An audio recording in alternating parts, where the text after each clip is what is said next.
नमस्कार। मुद्दा तो है में आपका स्वागत है। मैं हूं आपके साथ ब्रजेश चौक से। आज मुद्दा है सरकार देगी साथ, ओबीसी आरक्षण पर बनेगी बात। जी हां, मोहन सरकार जल्द ही सुप्रीम कोर्ट में ओबीसी आरक्षण को लेकर अपना पक्ष रखेगी। जाहिर है कि ओबीसी 27% आरक्षण को लेकर कोर्ट में कई याचिकाएं लगी हुई हैं, लिहाजा मोहन सरकार इस मामले में जल्द से जल्द फैसला चाहती है ताकि ओबीसी को उनका हक मिले। वहीं सुप्रीम कोर्ट में पक्ष रखने के ऐलान पर प्रदेश में सियासत भी शुरू हो गई है। कांग्रेस सरकार की मंशा पर सवाल उठा रही है और आरोप भी लगा रही है कि साथ ही कांग्रेस खुद को ओबीसी का हितैषी साबित करने में जुटी है। खैर, ओबीसी आरक्षण को लेकर शुरू हुई इस बयानबाजी ने कुछ सवाल भी खड़े कर दिए हैं। उन सवाल को भी हम उठाएंगे, लेकिन उससे पहले देखिए ये रिपोर्ट।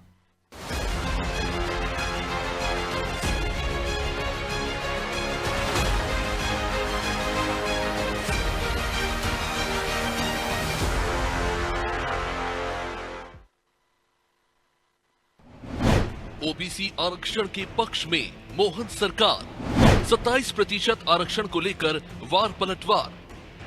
जिस ओबीसी आरक्षण को लेकर कई सालों से सियासी जंग देखने को मिल रही थी, अब उसी 27% आरक्षण का समर्थन मोहन सरकार ने कर दिया है। इस मसले पर राज्य सरकार अब सुप्रीम कोर्ट का रुख करेगी। मुख्यमंत्री डॉक्टर मोहन यादव ने एडवोकेट जनरल प्रशांत सिंह को जल्द से जल्द सुनवाई के लिए आवेदन लगाने को कहा है, ताकि सुप्रीम कोर्ट का फैसला आने के बाद सरकार उसे लागू कर सके। कुछ दिन पहले यानी 28 जनवरी को मध्य प्रदेश हाई कोर्ट ने उस जनहित याचिका को खारिज कर दिया था, जिसमें अन्य पिछड़ा वर्ग को 27% आरक्षण देने के राज्य शासन के निर्णय को चुनौती दी गई थी। और अब मोहन सरकार ओबीसी को उनका हक दिलाने के लिए एक्शन में आ गई है। सरकार बनने के पहले से ही लगातार लाइन है कि 27% आरक्षण ओबीसी को मिले। आज हमने इस संबंध में समग्र एक बड़ी बैठक की और हमने दोबारा अपना मंतव्य प्रकट किया कि जल्दी से जल्दी कोर्ट, सुप्रीम कोर्ट से, हाई कोर्ट से डिसाइड करे, ताकि जो हमारे जिस वर्ग की कैटेगरी है उनको उनका अपने अधिकार के साथ उनके साथ न्याय हो सके। एक तरफ मोहन सरकार ओबीसी आरक्षण पर जल्द से जल्द फैसला चाहती है, तो अब इस पर सियासत हो रही है। कांग्रेस ने अपनी पीठ थपथपाना शुरू कर दिया है।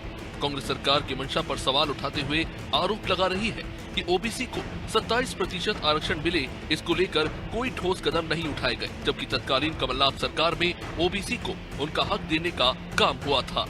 कमलनाथ जी की सरकार जब बनी थी तो ओबीसी के पक्ष में हम 27% आरक्षण लेके आए थे। अब मोहन यादव जी अगर ये बात कहते हैं कि हम सारी जितनी भी अलग अलग तरह की याचिकाएं लगी उसको सुप्रीम कोर्ट में एक साथ लगाने की पहल कर रहे हैं और प्रयास कर रहे हैं और अपना पक्ष ओबीसी के पक्ष में दृढ़ता से रखेंगे, ये अगर मुख्यमंत्री जी ने कहा है तो मैं उनका स्वागत करता हूं। पर आपकी नीयत ठीक नहीं दिखती है। पर इस सरकार की नीयत सिर्फ वाहवाही लेने की है। तो बीजेपी का हित छोड़ो और ओबीसी के समाज का हित देखो। प्रदेश में ओबीसी आरक्षण पर सियासत कोई नई नहीं। पिछले 5 साल में इसको लेकर जमकर सियासी बयानबाजी हुई, फिर चाहे बात बीजेपी की करे या कांग्रेस की। खुद को ओबीसी का हितैषी बताने की होड़ दोनों में लगी रही। खैर, अब मोहन सरकार ओबीसी को 27% आरक्षण मिले, इसे लेकर अपना पक्ष जल्द सुप्रीम कोर्ट में रखती नजर आएगी। तो कांग्रेस ये पूरी कोशिश करेगी कि ओबीसी के बीच ये संदेश पहुंचा सके कि उसे जो हक मिलने जा रहा है उसकी नींव उसने ही रखी थी। खैर, ओबीसी आरक्षण पर लगी सियासी आग में बीजेपी और कांग्रेस का अपना अपना राग सुनाई दे रहा है। ब्यूरो रिपोर्ट, अनादि टीवी।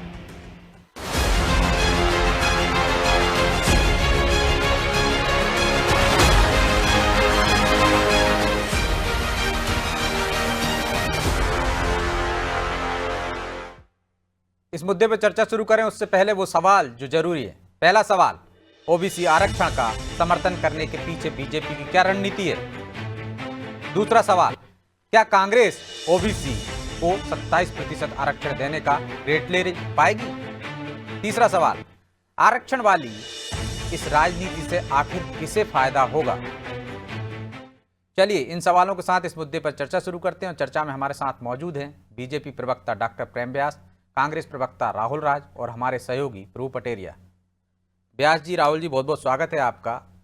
और शुरुआत व्यास जी आपसे ही करते हैं। जीतू पटवारी को सुना आपने, वो कह रहे हैं आपका कदम स्वागत योग्य है, लेकिन मंशा सिर्फ भाई लेने की है, आरक्षण देना नहीं चाहते आप ओबीसी वर्ग को।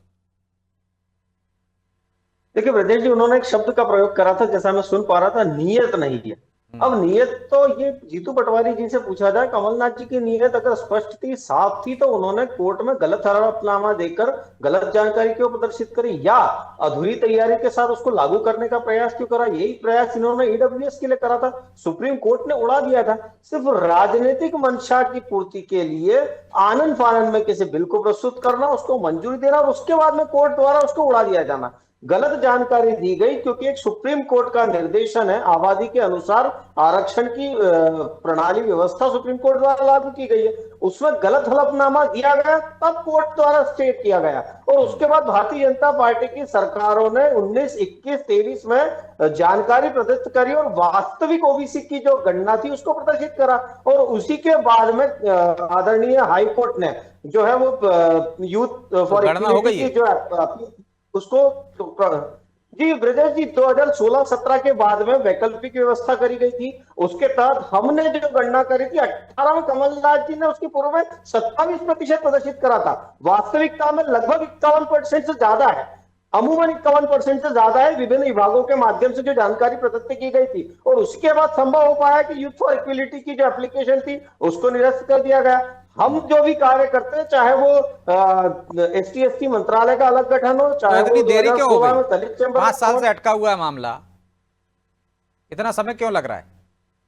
नहीं ब्रजेश जी, ये तो कोर्ट द्वारा प्रदर्शित किया गया है ना। उसके बाद में सभी PIL लगी थी और कोर्ट में बार बार सरकार अपना पक्ष भी रख रही थी, और सरकार ने वैकल्पिक व्यवस्थाओं के लिए भी बार बार कोर्ट का ध्यान इंगित करना चाहा, ताकि जो वैकल्पिक व्यवस्थाओं के तहत जो बचे लोग हैं कम से कम उनको लाभ मिलता है। लेकिन कोर्ट ने हर बार निरस्त करा। जब पूरी प्रणालियां संपूर्ण हो गई और उसके बाद में वास्तविक जानकारी कोर्ट को बार बार प्रदत्त की गई, तो निश्चित रूप से फैसला ठीक है, हित में आया। और अभी चूंकि कई सारी एप्लीकेशंस ऐसा लगता है कि माननीय उच्चतम न्यायालय के समक्ष में प्रस्तुत हो सकती है, इसीलिए सुप्रीम कोर्ट जाकर, और मुझे लगता है ब्रजेश जी ये सबसे जो गंभीर बात है, अगर अधूरी तैयारी से इसको प्रस्तुत किया गया है, तो इंदिरा साहनी वाले केस में लगभग 9 जजों ने फैसला दिया था। अगर इसको अधूरी तैयारी के साथ प्रस्तुत ना किया होता तो आज ये समस्या उत्पन्न ना होती। चलिए जवाब ले लेते हैं। राहुल जी, नियत आपकी खराब थी, आपने गलत हलफनामा पेश किया था, आधी अधूरी जानकारी के साथ आप आनन फानन में चले गए थे ताकि आपको चुनाव में फायदा मिल सके।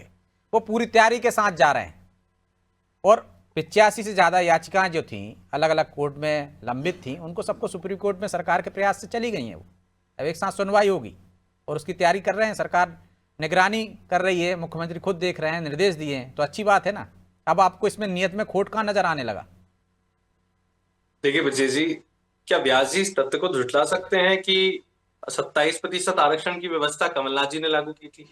क्या व्यास जी इस तथ्य को झुठला सकते हैं कि अगर वो हमारी सरकार जो है खरीद फरोख्त से नहीं गिराते, हमारे लोगों को तोड़ के खरीद के अपनी पार्टी नहीं बनाते, तो हम उस आरक्षण को लागू भी कर देते? और ये जितनी बातें यहाँ बैठ के कर रहे हैं, तथ्यात्मक रूप से अब तक 27% आरक्षण कमलनाथ जी के मुख्यमंत्री कार्यकाल में पूरा हो चुका हो। रहा सवाल इनका, तो याचिकाएं कौन लगवा रहा है विरोध में? और ये लचर व्यवस्था जो इनके वकीलों की वहां है, कमलनाथ जी ने अभी ट्वीट किया है, हमारे नेता कमलनाथ जी ने, उन्होंने पूरी बात साफ कर दी है कि उनके कार्यकाल में वो लेकर आए, इनकी लचर व्यवस्था से ये लागू नहीं कर पा रहा है। शिवराज उन्हीं का खास आदमी कोर्ट चला गया। नहीं किया। मेरी बात सुनिए ना, उन्हीं का खास आदमी कोर्ट चला गया था। तो मेरी बात तो सुनिए, ये व्यवस्था जो इनने सरकार अगर नहीं गिराई होती ना व्यास जी, तो हम तो आरक्षण लागू कर चुके होते। शिवराज सिंह जी मुख्यमंत्री रहे, वो नहीं कर पाए। 1 साल से मोहन यादव मुख्यमंत्री, वो नहीं कर पाए। आप कह रहे हैं सुप्रीम कोर्ट जाएंगे। कितना समय चाहिए व्यास जी, कितना समय चाहिए आपको? आप कहते तैयारी पूरी नहीं थी। आप अपनी सरकार में ओबीसी विरोधी आपकी तैयारी पूरी होती तब तक हो ही जाता ना राहुल जी। यदि आपने तैयारी के साथ यदि आरक्षण दिया होता तो तत्काल हो जाता है ना, कोर्ट से स्टे नहीं मिलता। ब्रजेश जी, ये तो वो आरोप लगा रहे हैं कि आनंद फानन में किया था आपने, क्योंकि आपको चुनाव में जाना था। आनंद फानन में कौन से चुनाव में जाना था? इनने सरकार गिराई, आनंद फानन में कौन से चुनाव में जाना था? तो वही तो चुनाव में जाना था ना। व्यासी तथ्य देना, कौन सी तैयारी में कमी थी? व्यासी तथ्य प्रस्तुत करे, भारतीय जनता पार्टी सार्वजनिक रूप से तथ्य प्रस्तुत करे कि कांग्रेस की कौन सी तैयारी में कमी थी, कमलनाथ जी की कौन सी गलती थी। कमलनाथ जी स्वयं कह रहा है, हमारे नेता जीतू पटवारी जी ने साफ साफ कहा कि भाई ठीक है, आप सुप्रीम कोर्ट जा रहा, हम इस बात का स्वागत करते हैं, लेकिन कम से कम ये तो बता दो कि आरक्षण कब दोगे। आपका आरक्षण तो कोर्ट में लंबित है ना, तो वो कैसे बता देंगे ना? कोर्ट से निराकरण होगा ना, कोर्ट से ही होगा ना। तो समझदार निराकरण होगा ब्रजेश जी, आप तो ऐसी बातें कर रहे हैं। कोर्ट में इनको प्रस्तुत करना चाहिए ना, तथ्य प्रस्तुत करना चाहिए समर्थन में। और आरक्षण लागू करने की व्यवस्था करनी चाहिए। मुख्यमंत्री जी तो स्वयं ओबीसी से आते हैं, उनको ज्यादा चिंता होनी चाहिए। लेकिन ये है कि आप बैठ के केवल ये कहो, पब्लिक डोमेन में आप कुछ भी कह सकते हो, भाषणों में बातें अच्छी लगती, लेकिन तथ्य क्या है? तथ्य ये है कि जहां कोर्ट में पैरवी पुरजोर तरीके चलिए से छोटा सा सरकार जवाब को दीजिए करनी व्यास जी, चाहिए, फिर सरकार मैं नहीं प्रभु जी कर के रही पास है। जाऊंगा। ठीक है, देखिए आदरणीय राहुल राज जी ये बताएं कि जो विधेयक हुआ था वो विधेयक तो सर्वविदित है ना, सबके सामने। उस विधेयक में 27% आबादी की जानकारी किसने दी थी? आप मुझसे तथ्यों की बात कर रहे हैं। उसके बाद में आपकी सरकार ने जो हलफनामा दिया, उस हलफनामा में 27% की जानकारी किसने दी थी? और उसी के खिलाफ तो कोर्ट ने स्टे दिया, क्योंकि माननीय सुप्रीम कोर्ट का आदेश है कि जनसंख्या के हिसाब से जो है वो आरक्षण की प्रणालियों को बढ़ाया घटाया जा सकता है, और उसी के आधार पर स्टे मिला। तो आपकी अधूरी तैयारी थी ना, यही अधूरी तैयारी ईडब्ल्यूएस को लेकर थी। आप बताइए ना, कांग्रेस ईडब्ल्यूएस लाई थी ना, सुप्रीम कोर्ट ने इसी आधार पर उड़ा दिया ठीक था, है, रिपीट क्योंकि कर रहे हैं अधूरी आप। चलिए तैयारी लौटूंगा थी। मैं दूसरे दौर में आपके पास। प्रभु जी, क्या ओबीसी का जो आरक्षण 27% की बात या निर्देश देकर राजपथ में जारी करवा के कमलनाथ चले गए थे, अब क्रेडिट मिल पाएगा उनको? और इस पर सियासत क्यों हो रही है? किसे नफा किसे नुकसान देख रहे हैं आप? आपने दोनों प्रवक्ताओं को सुना, वो अपने अपनी ढपली अपना राग चल रहे हैं ब्रजेश जी। बिल्कुल बिल्कुल यही उनके नेता भी कर रहे हैं। मूल मसला ये है कि जब 1992 में इंदिरा साहनी के मामले में सुप्रीम कोर्ट की संविधान पीठ ने ये फैसला कर दिया था कि किसी भी राज्य में 50% से ज़्यादा आरक्षण नहीं होगा, तो उसके बाद सरकारों ने ऐसी हिम्मत क्यों की कि उससे ज़्यादा आरक्षण देने की घोषणा की? क्या सुप्रीम कोर्ट के आदेश की अवमानना नहीं थी? वो तो कोर्ट की भलवंसाहत की, उन्होंने इनको कोर्ट में नहीं घसीटा ऐसी घोषणा करने वालों को। एक पक्ष यह भी है। दूसरा पक्ष यह है कि जब आपने मार्च में जब आपने ये 27% आरक्षण देने की घोषणा की, बढ़ाने की, तो उस दौर में तत्काल उसी महीने में मध्य प्रदेश हाई कोर्ट में उसको स्टे मिल गया था। आरोप ये है बीजेपी का कि महाधिवक्ता ने ढंग से उसमें जो है प्रस्तुति नहीं हुए उसमें, और स्टे मिल गया। उसको लेकर तरह तरह की अब दोनों में आरोप प्रत्यारोप के दौर चल रहे हैं। ये पूरा मामला यहाँ थोड़ा से सा उठा- कोई गाड़ी आगे बढ़ती है तो क्रेडिट और भी ये देने लगते हैं। बिल्कुल ब्रजेश जी, ये केवल चुनावी लाभ के लिए लाया गया था। जब आपको पता है कि इतने साल से 1992 में जब आदेश था इंदिरा साहनी मामले में, मध्य प्रदेश में ओबीसी कोई अचानक तो बढ़ तो नहीं गए, ये कोई बांग्लादेश से आके तो नहीं बस गए ओबीसी यहाँ पर रोंगियों की तरह या और कुछ घुसपैठियों की तरह। यहाँ की मूल आबादी है। जब पहले आरक्षण का प्रावधान किया गया था, जब उनको आरक्षण ओबीसी को दिया गया, तब क्यों नहीं ये उस समय की सरकारों ने इस तथ्य को रखा कि इतनी आबादी है? उस इंदिरा साहनी के मामले में क्यों नहीं पैरवी की, उस समय अपना पक्ष क्यों नहीं रखा? बहुत लंबी कहानी है ब्रजेश जी ये, और केवल राजनीतिक दलों के केवल शगुफेबाजी है जनता को बरगलाना। आप देखिए इसका फायदा किसको हुआ? 87-13 का फार्मूला बन गया, न तो ओबीसी को पूरा लाभ मिला उसका, ना अन्य वर्गीय लोगों को उसका पूरा लाभ मिला। सीटें रुकती चली गई, लगातार मामला कोर्ट में है, प्रमोशन रुक गए हैं, भर्तियां रुक गई हैं, 70 से 80 से ज़्यादा याचिकाएं लगी हुई हैं। नुकसान किसका हुआ है? नुकसान प्रदेश की जनता हुआ है, चाहे वो ओबीसी हो, चाहे वो नॉन ओबीसी हो, चाहे एसटी हो, चाहे एसटी हो। फायदा कौन लेना चाह रहा है? आप देखिए, जैसे ये मामला अभी आया, तमाम नेता फिर इस मामले में सुर लगाने लगे कि मैंने किया, हम करेंगे, उनने किया।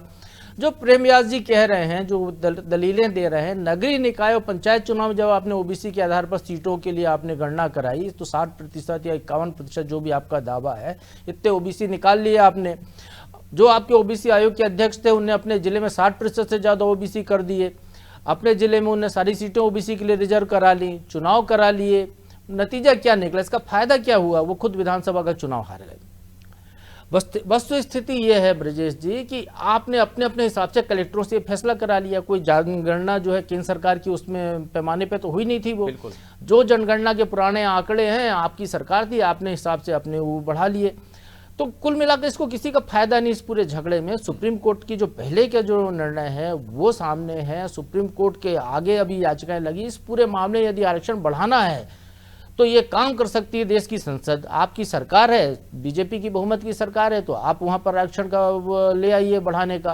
कांग्रेस भी समर्थन में कर ही रही है, बाहर से वो भी समर्थन में आ जाएगी, तो सर्वसम्मति से संसद से पारित कर लीजिए ना कि कितने राज्यों में फैल जाएगी। ब्रजेश जी, आग तो लगी हुई है ना, फैली रही है। महाराष्ट्र में मराठा आरक्षण है, कहीं आरक्षण है, जाट आरक्षण है, ये आग तो लगाई हुई है ना नेताओं ने वोट बैंक के लिए। तो झुलसने दीजिए उनको।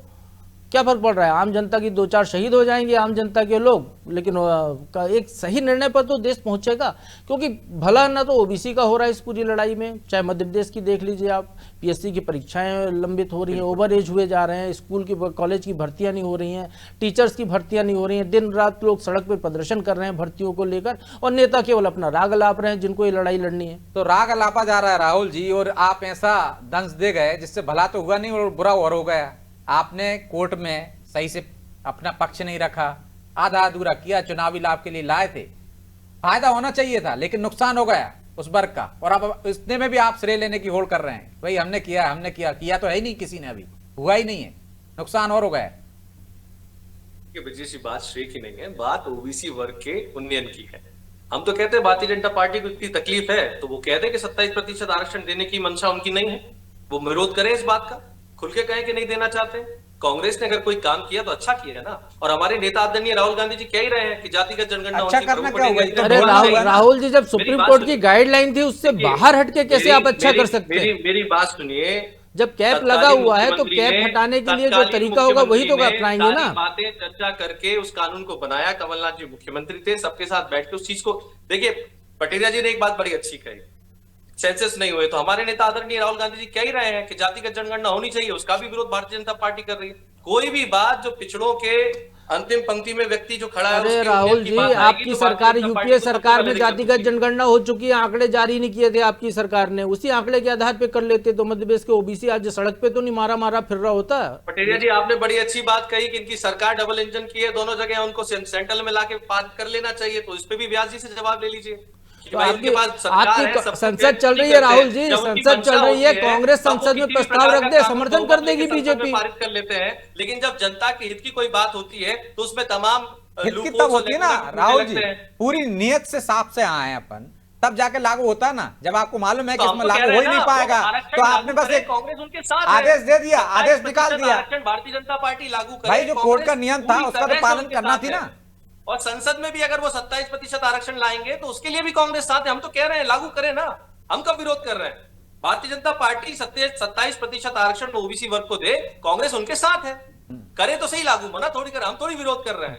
यही कह रहे हैं ना कि ये व्यवस्था, हम तो कह रहे हैं कि ओबीसी वर्ग को 27% आरक्षण मिलना तो चाहिए। आपने क्यों नहीं हम उसके किया? आपने पक्षधर हैं। जातिगत जनगणना करा ली, जारी नहीं किए आंकड़े। इससे पहले आपके जातिगत नेता जातिगत जनगणना की बात का विरोध करते थे, भाई जातिगत आपके नेता थे जनगणना ना। का विरोध भारतीय अब आप जनता विपक्ष में पार्टी आ कर गए रही है। तब जातिगत जनगणना की मांग करने जातिगत लगे, जनगणना का सत्ता में रह के विरोध आप भारतीय जनता अलग, पार्टी कर रही है। विपक्ष में राहुल रह गांधी के जो हर अलग। मंच पे कह रहे हैं कि जातिगत जनगणना होनी चाहिए ताकि इस देश में ये पता चले कि कौन से वर्ग का आर्थिक उन्नयन कितना बाकी है, इस देश में ये पता अरे चले। सब कुछ अभी कि होना अंतिम चाहिए। व्यक्ति में सर्वाधिक तो कौन राज से आपने व्यक्ति को किया, इसके बच्चों आपने में तो लाभ कराई मिला थी है। ना जातिगत जनगणना, देखिए- आंकड़े जारी नहीं किए देखिए आपने, चौकसे जी, आपने आप एक आंकड़े बार जारी नहीं व्यास जी से किए। ये जब आपको पूछिए करना कि चाहिए क्या तो तब किया जातिगत नहीं, जनगणना का और वो आज आप कह रहे हैं ये होना राहुल चाहिए, गांधी ये की होना बात का। चाहिए। विजय जी, आप पूछिए ना ठीक है, व्यास जी से। चलिए व्यास जी क्या जवाब वो दे दीजिए। जातिगत वो कह रहे हैं कि जनगणना आपकी का सरकार समर्थन है, करते हैं। हम तो साथ हैं, कर दीजिए केंद्र से। देखिए ब्रजेश जी, मैं तो प्राथमिकी से बोलता हूँ, मंडल कमीशन जब लागू हुआ 89 में, उसके 80s के दौर में, उसके बाद 10 साल तक उसकी रिपोर्ट को लागू ना करा, और स्वयं राजीव गांधी जी ने 6 सितंबर 1990s में खुद पटल पर खड़े होकर आरक्षण का विरोध करा था।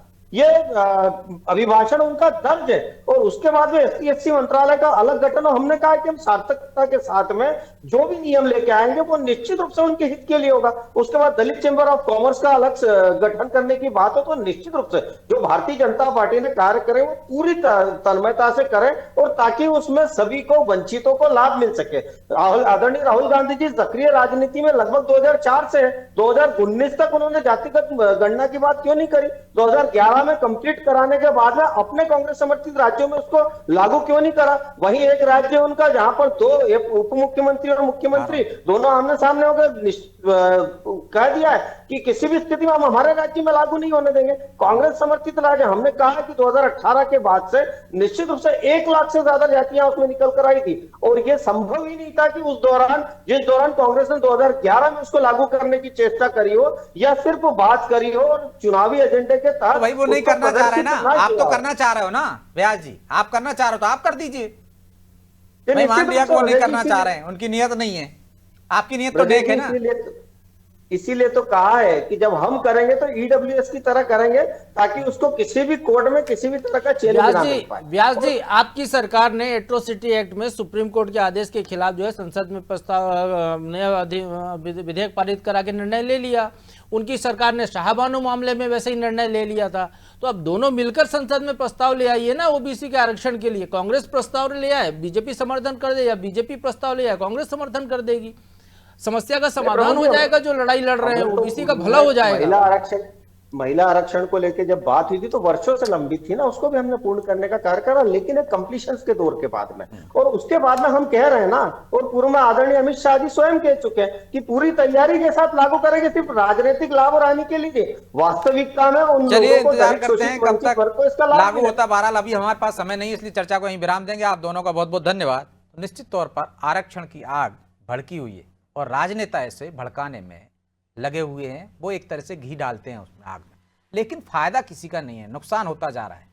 जो पहले आरक्षण मिल रहा था वो भी नहीं मिल रहा है, भर्तियां रुकी हैं, कई तरह की दिक्कतें आ गई हैं। लेकिन सरकार प्रयास करती है तो राजनीतिक दल उसमें भी श्रेय लेने की होड़ में लग जाते हैं। पहले पूरा मामला तो हो जाए, आरक्षण मिल तो जाए, तब श्रेय ले लेंगे। लेकिन सियासत है, अब तो अपने यदि एक कदम भी बढ़ाया है तो उस पर भी श्रेय लेने की होड़ देखने को आती है। लेकिन अब देखना होगा कि कब तक ये आरक्षण लागू होता है, कितना और इंतजार करना होगा। बहरहाल मुद्दा तो है मैं इतना ही। मुझे दीजिए इजाजत और आप देखते रहिए अनादि टीवी। नमस्कार।